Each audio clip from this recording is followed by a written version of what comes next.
Welcome to the Survivor's Guide to Life, and today Peter and I are going to be talking about change, crisis. How do we deal with these things that come into our lives, sometimes by our own choice and sometimes through nothing that we had any control over at all? How can we move through very hard times like that and come out the other side in a better place? That's what we're going to talk about today. Yeah. So hello and welcome to the Survivor's Guide to Life on KPCA Petaluma 103.3 FM. I'm Jenny Stevenson, your host, and joining me is Dr. Peter Bernstein. Today we continue in our series on how to survive through adversity. Dr. Bernstein, or Peter, as he likes to be called, is a coach and mentor with almost 50 years of experience helping people survive and grow through trauma, struggles, and hard times, the stuff of real life. The goal of our series is to help you discover what we've experienced, that adversity is more than a trial to endure. It can be an exciting opportunity to learn, grow, and thrive. Yep. And I always listen to that and go, exciting? Well, it depends on where you are in the crisis and what stage of it, because it's not always so exciting. No. It's overwhelming and it produces a lot of anxiety and trouble. But before we go any further today, a couple of things. I listened to last week's podcast. I'll be very frank with you. And it really is an education. But I sounded, well, yes, I have a lot of expertise in this. I've been doing it a long time. But you know what? There's one thing that we have made as a core value of these podcasts, and that is not to be sitting in a chair of superiority, talking down to people.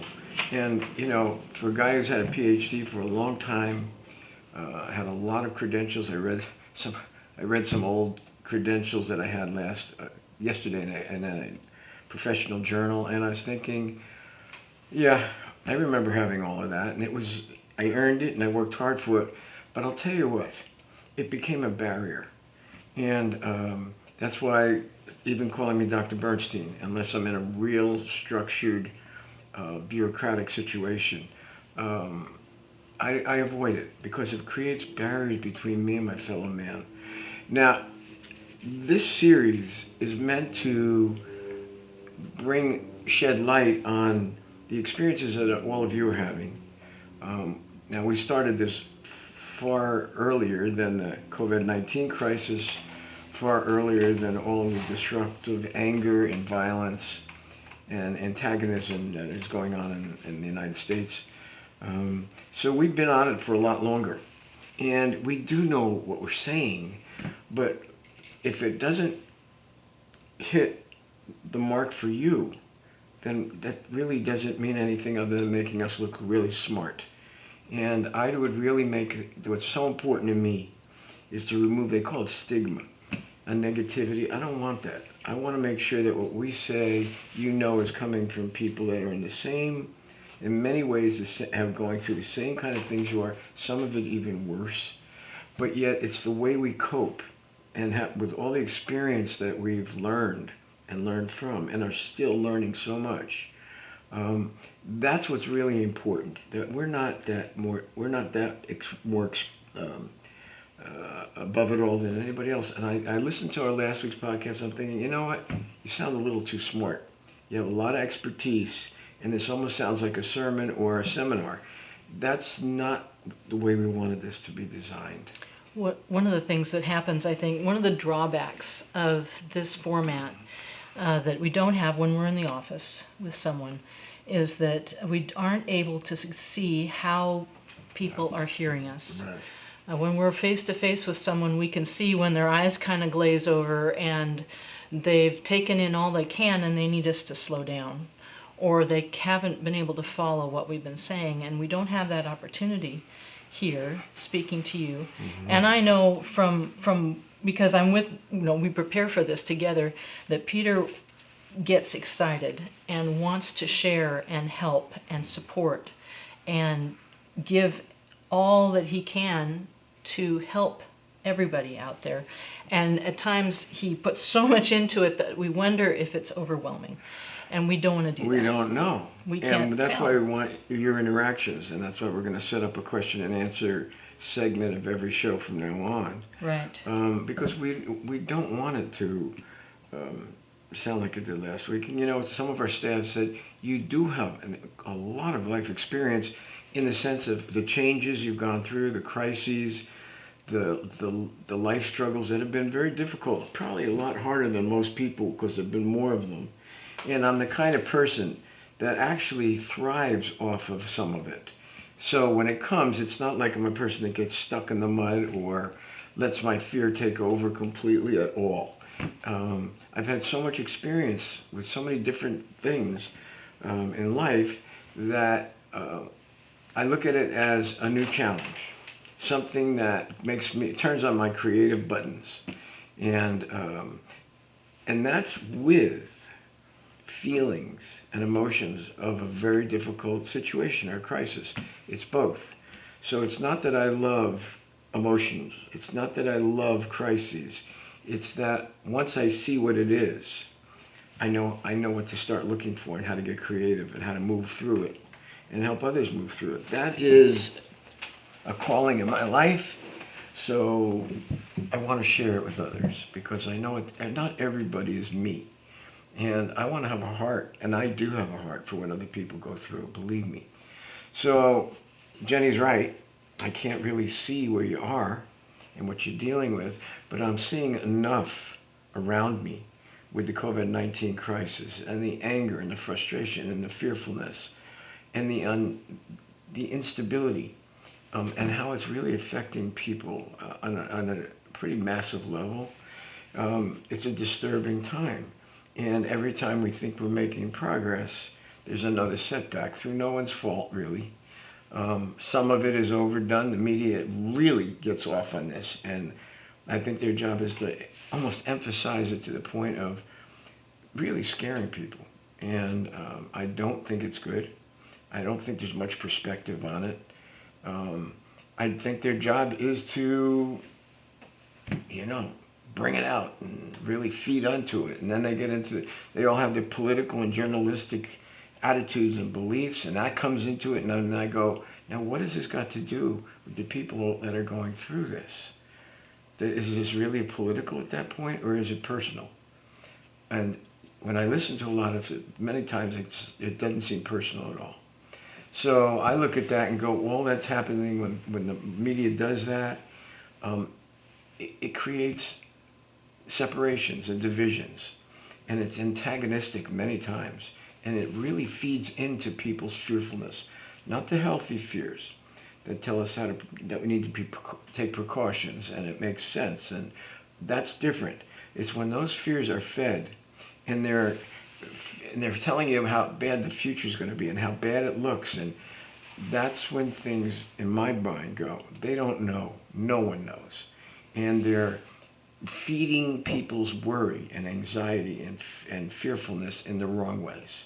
So instead of bringing out strength in people, stability, they're doing just the opposite. I really don't think it has much to do with what people need. It's what the media needs. You bring up a really good point. I think that one of the things I think almost everybody recognizes in a time of crisis or a very difficult situation, there's going to be a lot of emotions that come up. We've talked about this in the past, fear, anger, sadness, and they can be very intense. And like any emotion, there are ways that our emotions can get us into trouble, and there are ways that we can harness them to move forward. And that's an area of, when I say expertise, I mean experience. That we work on the front lines. We're part of that. We talked about it earlier, that extraordinary reality. We don't work where everybody else works. We're involved with death, dying, trauma recovery, crisis. That's what we do. So of course it affects us. We have an empathetic type personality. We care about people. We've had to develop an awful lot of expertise in how to manage ourselves and others through these difficult periods. we've had a pretty good success record, but we don't always succeed. And we had a nice testimonial today from a Marine that we treated, 2.5 years ago? 2 years ago, yeah. And he called us today, and it was so nice to hear how what we've done for him has affected him and impacted him. He's not saying he's perfect. We know he's not, but we know he's a good man. Yeah. Does he have anger problems? Yes. Yeah. Is he in danger to others? No. Has he been? Has he been? Yes. And he spoke about what we did for him, and that what we do is not the typical kind of therapeutic interventions and counseling. We help him deal with the body and how it reacts, how his nervous system was distorted. How emotion has built up in his body. Yes. Yes. And he's a smart guy. He really is. But he talked about the tours that he did. He lost his best friend. And I remember that just tore him to shreds. Yeah. With guilt and pain. So this is a fellow we really think a lot of, but we haven't seen him in 2.5 years or talked to him. And then today, he just opened up, and he was so acknowledging and how important our work is to help in trauma recovery. He didn't say he's perfect. No. But he said, I sure don't have the kind of problems I used to. He said that now that the work that he'd done with us, he helped him become aware of the one before he got too explosive or enraged. He could feel what was happening in his body and know that if he didn't do something about it, it would take him somewhere he didn't want to go. Man, we're used to seeing it happen. Yeah. And if you've been a soldier in any of the services, and in our basic training, there's a muscle memory that it's meant for battle, it's meant for danger, and it's intense because we're taught to react before we even think.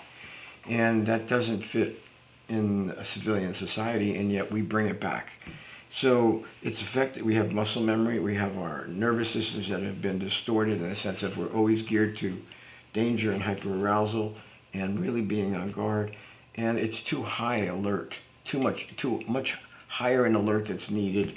And when it gets triggered, and we'll talk about this in the next segment, when that does happen, reactions can be very inappropriate and dangerous. And and this fellow talked about I remember when he came in, we've had people that we won't treat them because they threaten the staff, and then I got to be a bodyguard.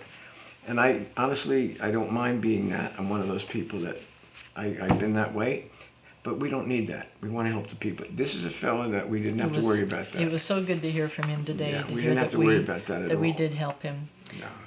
Peter and I are here today, and we're slowing down just a little bit because we watched ourselves last week, and it was pretty intense.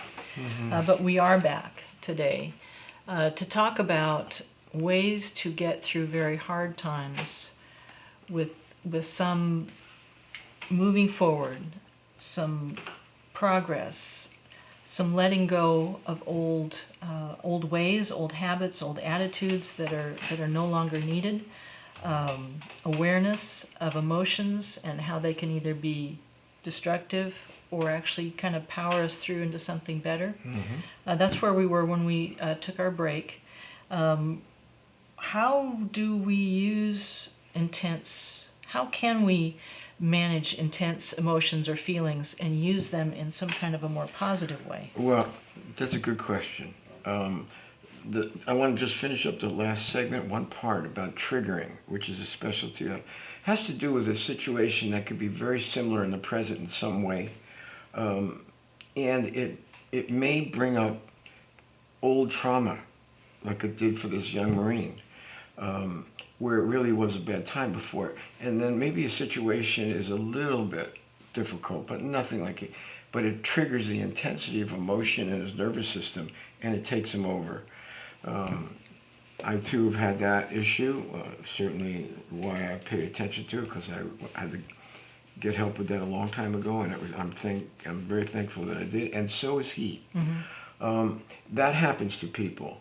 Now, in the situation we're in now, see, we specialize in working with individuals and Navy SEALs, Marines, people that have been in combat, people that have had leftover remnants of their very difficult personal experiences. but it was specialized. It wasn't all of society. Right. It was a specialized segment. Right. Okay, well, it's different now. Yeah. Because it's not specialized just for individuals. It's our entire society. Everyone is And going it's through not this. just in the United States, it's all over the world. This is what we call an extraordinary reality, but not just for a certain segment like us, frontline workers. First It's responders. everyone. And we have had so much experience with it that, yes, we know how to cope and manage it better. But we go through it too. And we just have more experience with it and don't run away. Now everyone is facing it, and not everybody is prepared to cope. We've talked. Yeah. You were talking earlier, and I've watched you do this. You can't remember quite how you put it, but basically, when people talk about, or we talk about moving through a hard time, there's this decision, this acceptance that you're going to have to respond in some way to some change or loss. And then you're going to have to get into some hard work. Something needs to change. You need to change in some way. And you are good at diving in and taking it on.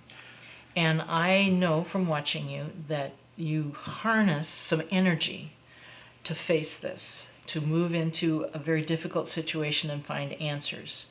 And that's what you've also taught and helped people who come in. Help people to do that. What is that like? How is it that you can, what does it take to use your emotions or your feelings to help you move forward? It takes a couple of things.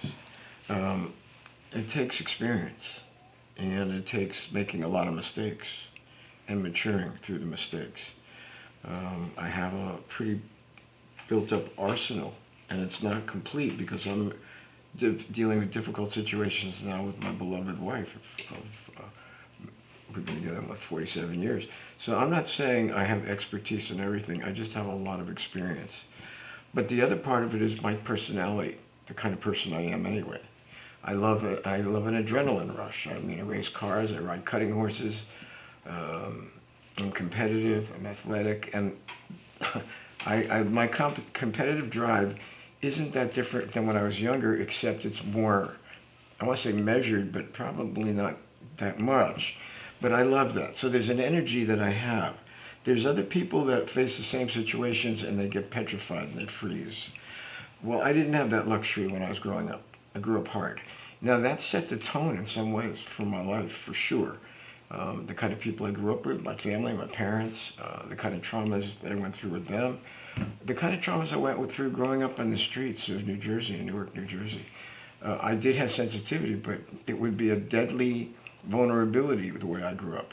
So I had to learn how to master very difficult and read very difficult situations and know how to respond. And I didn't always do it right, that's for sure. I do remember, and I'll be very frank with you, when I was younger, my tendency was to run, not to fight. I just got to a point that I knew that wasn't working. I couldn't stand how I felt about myself, and it certainly fed on itself in the culture I grew up in.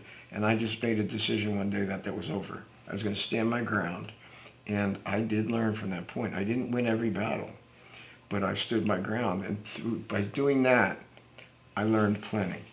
I didn't mean I always won everything. But even when I was in the service and I got out of the service, I ran into civilian battle and very dangerous situations in the construction industries in New Jersey. But I was ready for the battle. And most people, civilians, would never take on what I took on, but I was young. I wasn't that smart yet. And it was extremely dangerous. And anything that threatened my family or my workers, I'd go to battle. I was not somebody who ran away. Did I face situations? I lost many of those battles. And through losing, I learned so much.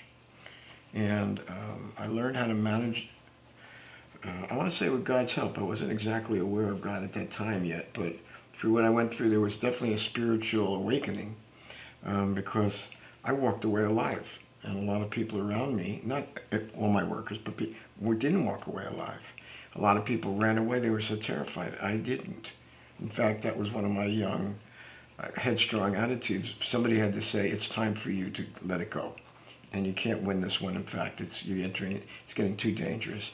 And you don't have a mark on you. And I remember that when they tell me, it was an awakening. That when I was involved and immersed in a very dangerous world, but I was so used to it, I didn't even know how bad it was until afterwards. So I had a lot of upbringing about survival. And it's carried forward for all of these years. I also was an entrepreneur, and I was brought up to be a leader. And even at my young age, I was running pretty large construction crews. We called them independent contractors. They weren't all on my payroll, but we had a lot.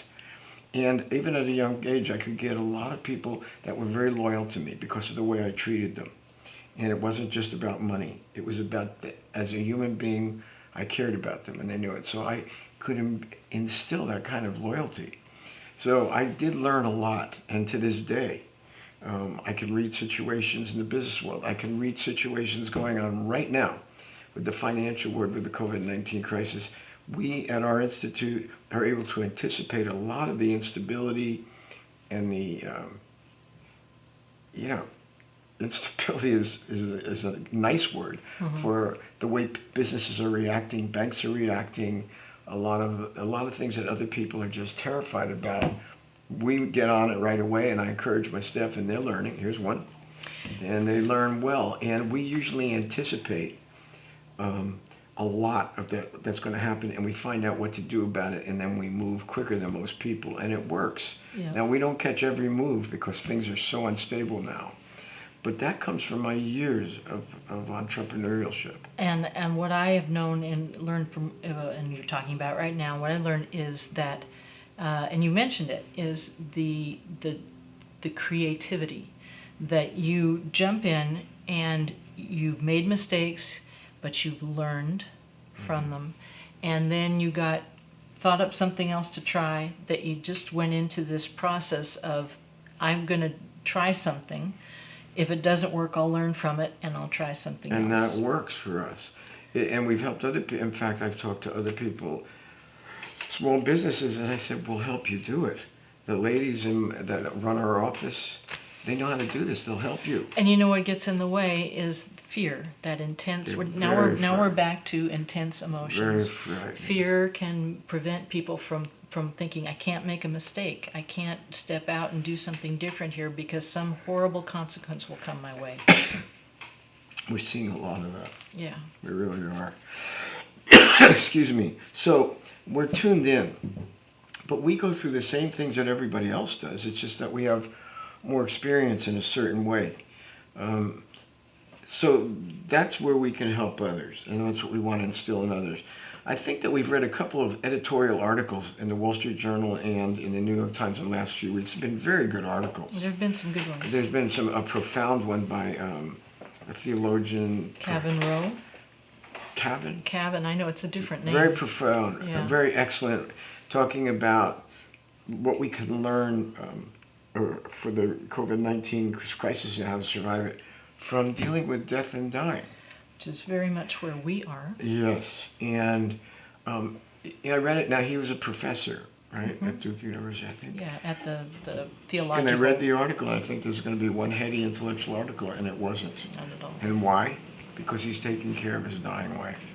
And he's talking about what he's learned and learning as he's taking care of her. So it's very touching. It's also profound. He's an intelligent man. He talks about what's really important and how to survive these terribly difficult times, and that there's a history, for a long, old history about what we can learn and how to survive terribly difficult epidemics. Death and dying goes back, my God, and this guy is a theologian, so he studied, and he talks about ars moriendi, the art of dying, and what we can learn. I'm taking care of my beloved wife, and I'm learning all the time. Do I feel heartache? Of course. Does it destroy me? It could, but it doesn't. And I've helped so many other people with the same exact, in fact, a lot of people that come to see us or help are dealing with many of the same things I am, or similar. Does it affect me? Of course it does. And I don't ever want to sound like it doesn't. But I don't have to bleed my own pain and contaminate what other people are going through. I know how to not allow that to happen. So I take care of and help the people in front of me, but that doesn't mean I'm immune to the feelings and the energy and the disturbance. Of course I feel it, but I know how not to let my own experience, pain, get in the way. I use it to teach and help people. We'll talk again, but I think what we need to really isolate is a concept that being a psychologist for so long, I didn't always agree with many of the basic theories and most of the psychiatric thinking. I was one of those people. I was a rogue. I was and I thought through it and went, this is not okay. This doesn't fit reality, and I don't want to be part of it. I was partly through a PhD, and I quit to find another PhD that was more relevant and impactful. So I tell people I have a PhD. I actually have a PhD and a half. I didn't finish that first one because I didn't believe it was relevant. Yeah. But we'll go into why. Yeah, let's come back to that. Yes. Yeah, I know you're building up to something, but Yeah, we'll be back. Okay. Just before our break, Peter was going to share with us something that he's come to as he's moved through his career and has pretty much transitioned away from being a therapist to being a coach and mentor. But part of the teaching as a therapist that he started to see through. Right, and I saw it through, it wasn't just in psychology, it was in psychiatry as well. But one of the things that bothered me, and there were a number of things, was there was certain thinking about how life develops for people and what the norm is. Some and how stages, yeah. Yes. Anybody who reads in psychology or takes Psych 101 learns about Erickson's stages, and I can't remember who else had stages, yes. Okay, well they really put in a lot of emphasis. It's about 100-year-old theory, of course. It talked about how life progresses from birth to develop, all the different stages, and all eventually things, yes. Marriage and education. Yeah. Well, you know what I found? That's not the way life works for a lot of people. Not real life, no. It's not this linear transition that we're supposed to stick to. In fact, I found it to be a dangerous way of thinking because real life doesn't work that way. Sometimes it does. But what I found is life has a lot of disruptions to it. We're throwing a lot of curves in our life that if we stick to that old way of thinking, we are completely handicapped and paralyzed. And how interesting it is that an article we read recently came out was saying exactly the same thing, by Bruce Feller.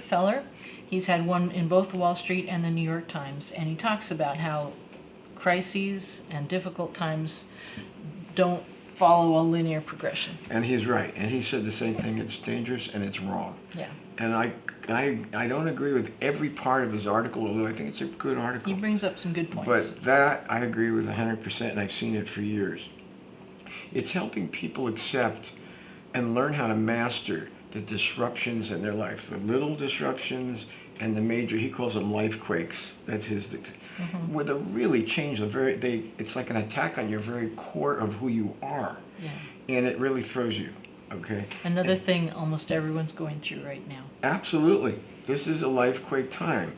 And, if you're going through more like I am with my wife on top of it, it truly is. I would say rather than the COVID-19 being, it's losing my beloved wife, who I just adore. And I'm just crazy about her, and I don't want to lose it. And whatever she's got left, I want to be there for it. Yeah. She's been precious. But that to me is a life quake. I've had other life quakes, and I've lost other people. I've lost children. I've lost businesses. I've lost a lot of things. And yet out of every one of them comes a transition into something better and new. Every time. Never fails. Is there pain in the loss? Absolutely. Absolutely. There's no denying it. Knowing the emotional pain that goes with it, when I say accept it, I know it goes with the territory, and I've learned how to deal with it so it doesn't take me over. Our work has to do with people recovering from trauma. We teach them how to deal with their body, how to deal with the impact of trauma, what it does, our body being the reservoir of all these experiences, and if we don't tune into it, it will take on a life of its own, and we will act it out destructively. So I know that's true. We know how to deal with it. Does it happen to us? Yeah. Do we act destructively? No. But we could. I certainly could with my history.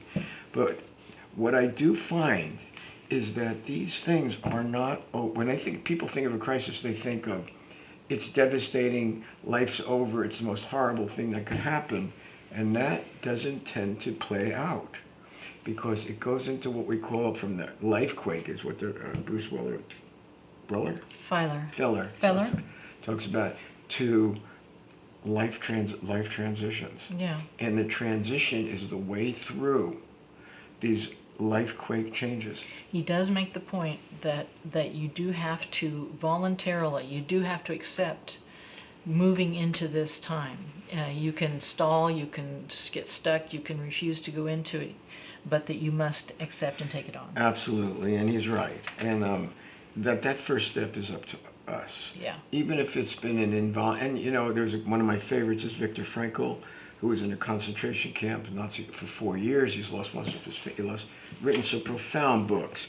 And now there was a psychiatrist and somebody who really, when I read it, I'll never forget it in my master's program, thinking, this guy knows what he's talking about. We're not talking about even transitions. He's talking about uncontrollable crises that are horrible beyond belief. But he says we do have a choice. And the choice is how we respond to the crisis that we have within us. And we can become our own hero in the midst of all of this by choosing to do an action that will be more positive and constructive no matter what. I believe that all the way. Do I think it's easy to come to? Never.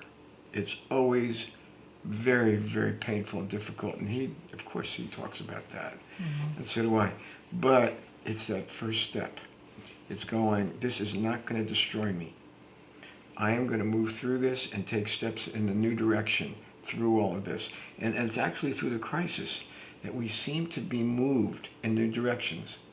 And when we're at the point where it's really overwhelming, the chaos is just unbelievable. It usually comes out of it. Creativity. Mm. I mean, it never fails. That's why when I hit crises and it gets pretty messy and difficult, the amazing thing is I get creative. And if one thing doesn't work, I start looking at new possibilities, and it never fails. Do I have some of my old repertoire? And the answer is, of course, from old experience. But I don't always find that it works anymore unless I've morphed it and tweaked it to the current situation. And that's what I teach other people to do. We can't fall back just on our old reactions anymore. We've got to look at the current situation and get creative and adjust to the current one and take the first steps. It may be scary, but we have to have the hope and trust that it's going to come out eventually well. And that's beyond our emotional states. You've made the point so many times in what you've written and what you've said to people is that the two things to hang on to get through very hard times, to survive in adversity, is to have hope and to be willing to learn. And that's what you're talking about now. You have hope that you're going to move forward, but you also are going to be willing to get creative and be willing to learn from mistakes or from the results of what you're trying. In fact, a lot of times when you have the hope, it's positive, but that doesn't mean you know what the outcome is going to be. You've just got to have the faith and hope that it will begin to emerge. You'll get glimpses more and more as you get closer to it about this new direction. If somebody's waiting to take that first step until things are clearer, I've seen too many people in absolute paralysis and fear do nothing because they can't see the outcome.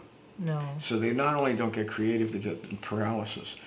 I am a proponent of kicking people into action and getting them to take those first steps, even though they've been through hell and back, which I have a deep, heartfelt empathy for. Yeah. Sometimes you got to get people to step beyond it and know that there will be some kind of positive, creative outcome as you move forward. And that's in spite of terrible fear, grief, anger, pain, shame, all of the really rough emotions. This is in spite of it all. Mm-hmm. And it's interesting because the way I work with people, sometimes what's caused them to be in paralysis, what brought it about, is so legitimate. And so they're so filled with grief and pain. And it's legitimate. I have such a heart for that. Something from their past has created this reaction in them. and then they take it in a bad direction because they're letting the emotion dictate instead of going beyond it. So they actually have, I call it, they begin to disrespect their grief and their pain. And they're doing things that aren't really honoring what they're going through. Say a little bit more about that. How do you mean that? First of all, I do think, if we're talking about people that are grieving from what, that's totally legitimate. I don't look at that clinically. That is human. And when people are going through losses and pain, personally and financially and whatever, and dealing with death and dying and sickness, financial reversals and whatnot, there's pain, there's grief, there's loss. Anticipatory grief, anticipating someone who you love dying, dealing with terrible sickness, lots of things like that. But there's a way to honor it too, not to immerse ourselves so completely in it that we don't do anything, or if we do, we begin to strike out. We begin to get angry and resentful, and we're seeing so much of that, by the way, socially now. We're seeing a lot of people striking out in frustration and anger. It's a heartbreak, and I think it's evil. I really do. And it's turning man against man based on color. A good person doesn't hold prejudices against anybody with color. It's all people matter. All lives matter. It should be that way. So once you start seeing these battles and these frustrations, it's where it started legitimately, it's being dishonored and disrespected. It's terrible. And I've seen too much of that, but we've seen it before. And that's why I tell people, you got to honor what you've been through and take more positive steps. Not turn on your fellow man with your anger and frustration from their grief and hurt people, but it's time to do something more caring, more empathetic, more positive and creative. So it's a different, it's not fear-driven, it's not anger and frustration. It's an honoring the process of going through these and coming out with something so much more positive and so much better. Do I think part of it would be, I do think, caring for our fellow man? Absolutely. Seeing what really matters in life beside our 401ks and our finances? Absolutely. Those are all externals that can come and go. It's what we do inside that fulfills us, and learn to find the path to fulfillment. And sometimes these crises give us an opportunity to reevaluate our lives, our careers, the way we've treated people, our relationships. This is a really good time. Difficult and agonizing, yes. Can it bring us to a better place, though? And the answer is absolutely. A more honorable, honest, genuine place with integrity, decency, and honor. Yes, and that's where we become the heroes of our own stories and our own pain. That's what we encourage people to do. And Peter and I are starting something new today. On our last segment, we're going to do questions and answers. And so we welcome your questions. If you write in with a question, we will do all we can to answer it. I'm going to start, Peter, by asking you, we've been talking today about some of the attitudes that really can serve, can help in hard times. You talked about having hope. You talked about getting creative and trying things, making mistakes, and learning from them. What kinds of attitudes are not good to indulge in when things get hard? I can think of a few. Well, I'd love to hear yours. One that comes to mind, because I think it is pride. Yes. And we've written papers on this. Yes. And I think that one of the problems, and I suffer from for the way I was raised, and if you knew my 95-year-old mother, you know where it comes from, talking about pride.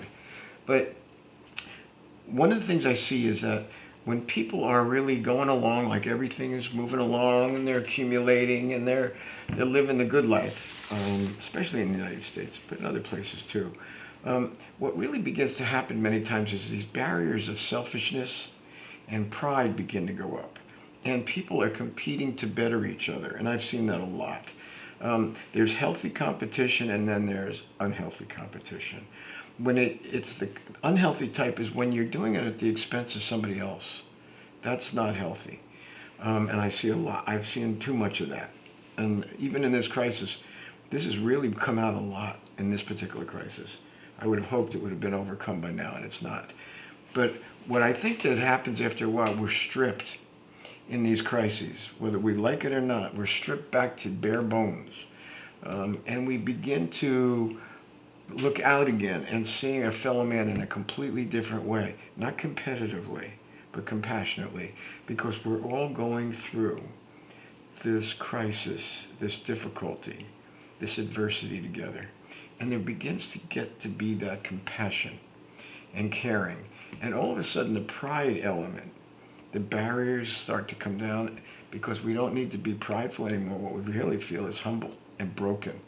And then we realize other people out there are humble and broken even more so than us, and that there's other people that need help too. And that's seeing that in spite of the pain and suffering we're going through.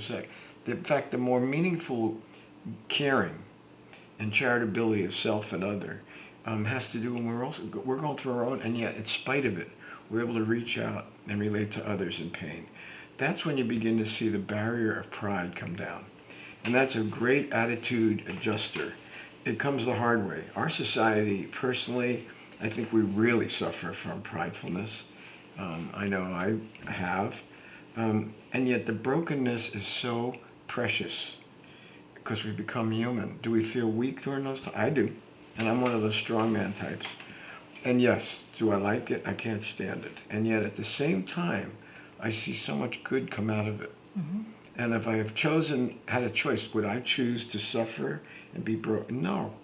But that's what a crisis. That's where you go through to get to a better place. Yeah. So things begin to change in a crisis. Attitudes, aptitudes, outlooks, things that we're hanging on to, dreams, and all of that are stripped away, and then we're brought down to earth.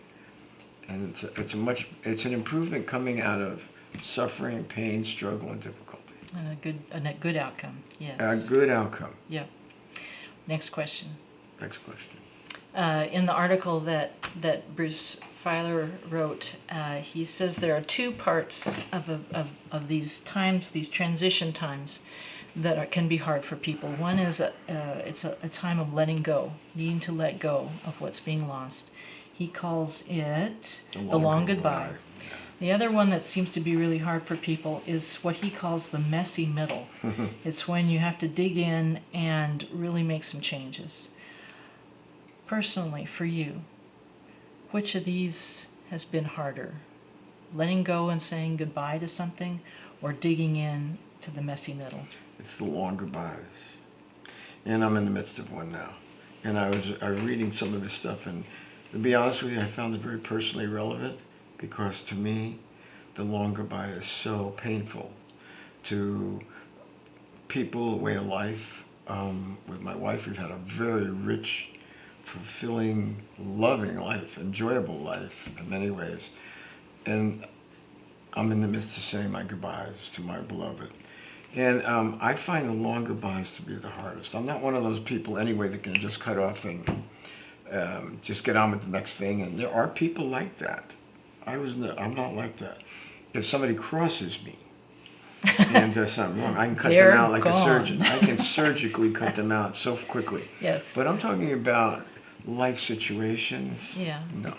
No. I think the long goodbyes to me are just it's a form of letting go. It's a form of grieving. And it hurts.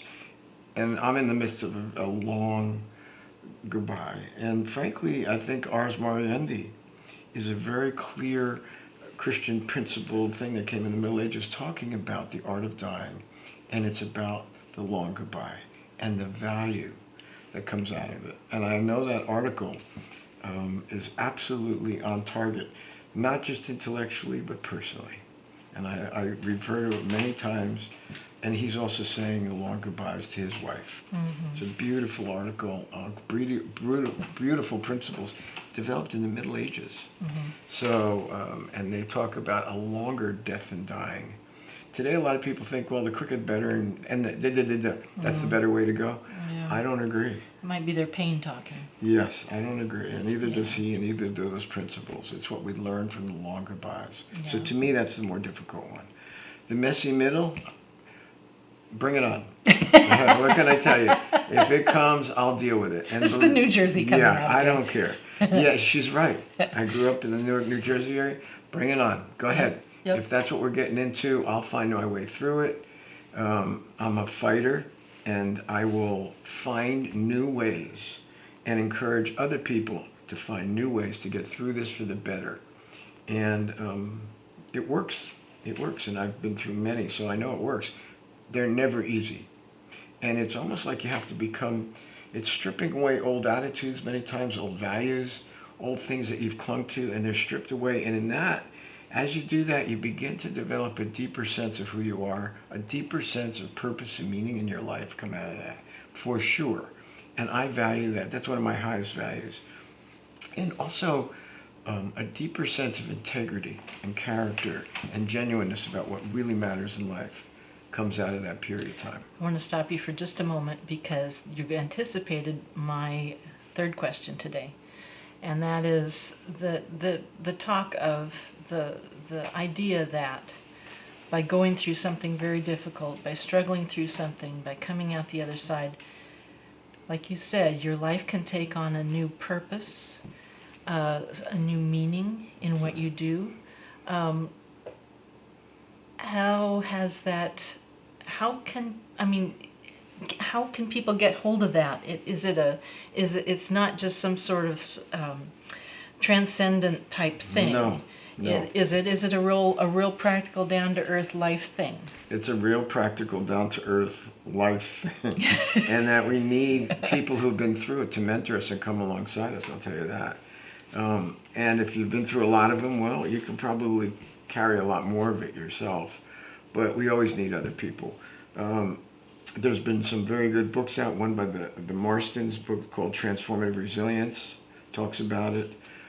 This fellow, Bruce Feller, talks about it.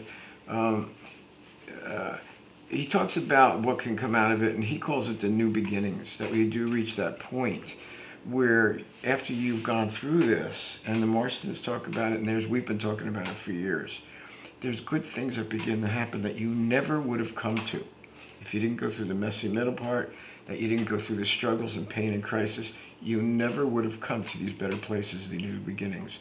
There's a new identity. You're a better person from it. Were the messy parts messy? Well, I know in my life they were very messy and difficult. And yet it's part of my story now. You know, I look back on it and I can talk more objectively about some things that would scare the heck out of a lot of people. Yeah. But I came through it, and for the better. I wound up going back to school and getting my advanced degrees. I didn't even get my undergraduate. I had to come to that.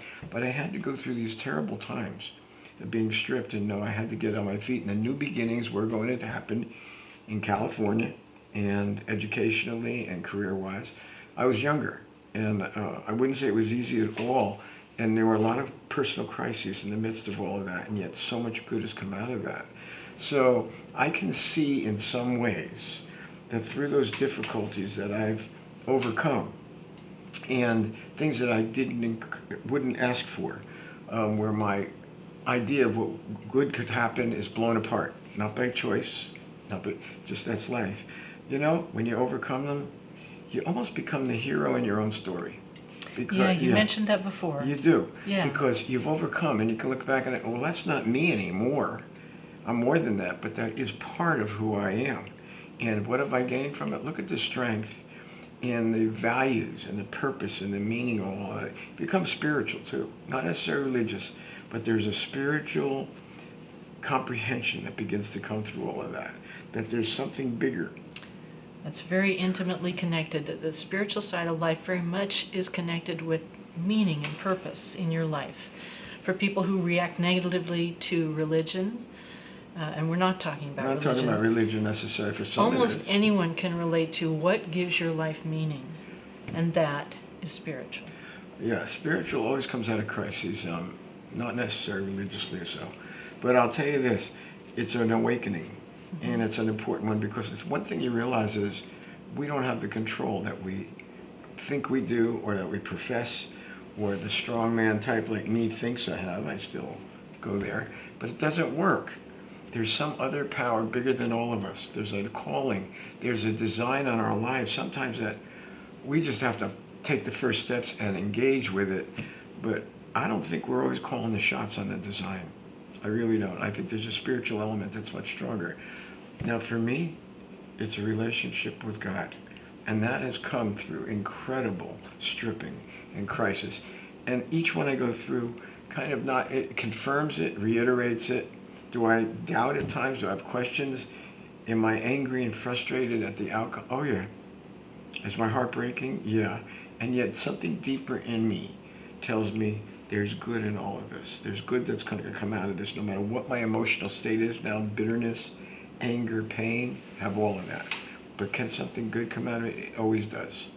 As long as I clear out and decompress the emotions. We're back to how important that is. Yeah. Yes, it is. Okay. So, we've done something new, and I thought it worked really well. I liked it. I liked doing the questions. So we would like more people So to... please let us know. And if you send in a question and you would like, we have something we can give back.